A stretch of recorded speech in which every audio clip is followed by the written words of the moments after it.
Siapakah Insinyur Salah Atiyah ini? Mengapa kematian beliau menggemparkan Kairo dengan pemakamannya yang dihadiri lebih dari 1,5 juta orang? Mari kita simak kisah dari Asosiasi Universitas Islam Mesir ini.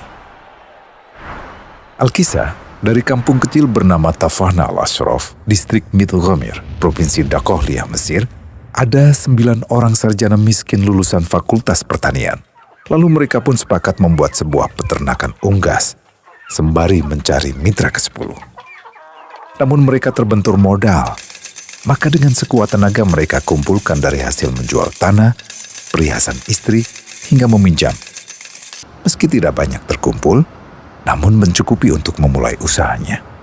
Pertanyaan tersisa, siapa mitra yang ke-10? Insinyur Salah, satu dari mereka pun berkata, "Aku sudah menemukan mitra yang ke-10. Siapa?" kata teman-temannya. "Allah," lanjutnya. "Allah akan menjadi mitra usaha kita yang ke-10. Allah akan mendapat 10% dari keuntungan kita. Dengan perjanjian, Allah yang akan memberikan perlindungan dan pemeliharaan, keamanan dari segala wabah penyakit." Akhirnya mereka pun sepakat. Kontrak kerjasama pun ditulis secara rinci dan dicatatkan ke notaris, lengkap dengan peran mitra ke-10 tersebut. Tak disangka, setelah 1 musim bisnis mereka langsung meroket, jauh dari yang dibayangkan sebelumnya. Lalu mereka pun kembali bersepakat menambah jatah keuntungan mitra ke-10 menjadi 20% di musim kedua, dan begitu seterusnya hingga mencapai 50%. Lalu bagaimana keuntungan mitra ke-10 itu dialokasikan? Dimulai dengan membangun sekolah dasar Islam putra, lalu lanjut putri, kemudian sekolah menengah putra, kemudian putri. Tambah lagi madrasah aliyah putra, lalu putri. Tapi karena keuntungan terus membanjir, akhirnya dibentuklah Baitul Mal. Dan mereka pun mengajukan ke pemerintah untuk membangun universitas di kampung. Awalnya ditolak dengan alasan tiadanya akses bagi para mahasiswa. Tak berapa lama mereka pun mengajukan pembangunan universitas lengkap dengan stasiun kereta beserta jalurnya dengan biaya mandiri. Akhirnya permintaan ini disetujui, dan pertama dalam sejarah Mesir berdirilah sebuah universitas di perkampungan kecil. Semakin berkembang, dibangun pula fakultas kedua, ketiga, keempat hingga asrama putri dengan kapasitas 600 kamar. Lalu asrama putra dengan 1.000 kamar.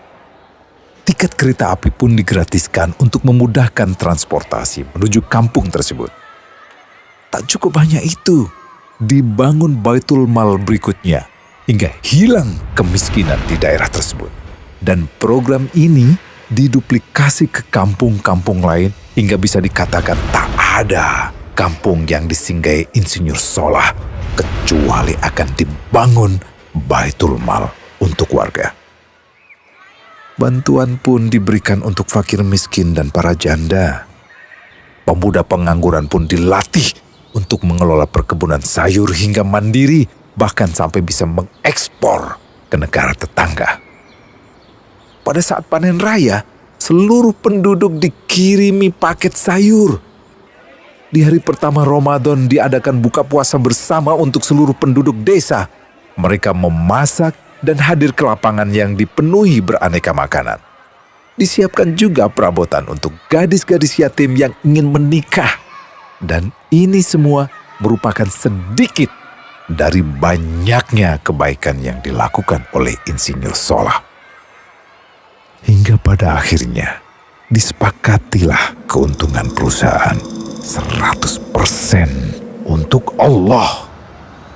Insinyur Salah yang awalnya adalah salah satu mitra usaha berubah menjadi karyawan Allah.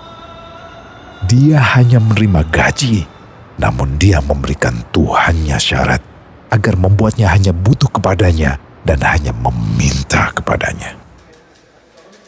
Inilah sosok Insinyur Salah Atiyah, aktor utama kisah menakjubkan ini. Keikhlasannya membuat ia sama sekali menolak terkenal di media massa. Dan kini, meski orang yang melibatkan Allah ke dalam bisnisnya ini telah wafat, terbayang seluruh amal jariahnya yang selalu mengalir untuknya. Masya Allah. Pertanyaannya, akankah ini hanya menjadi sebatas kisah saja? Atau menjadi teladan bagi kita untuk mengikuti jejaknya?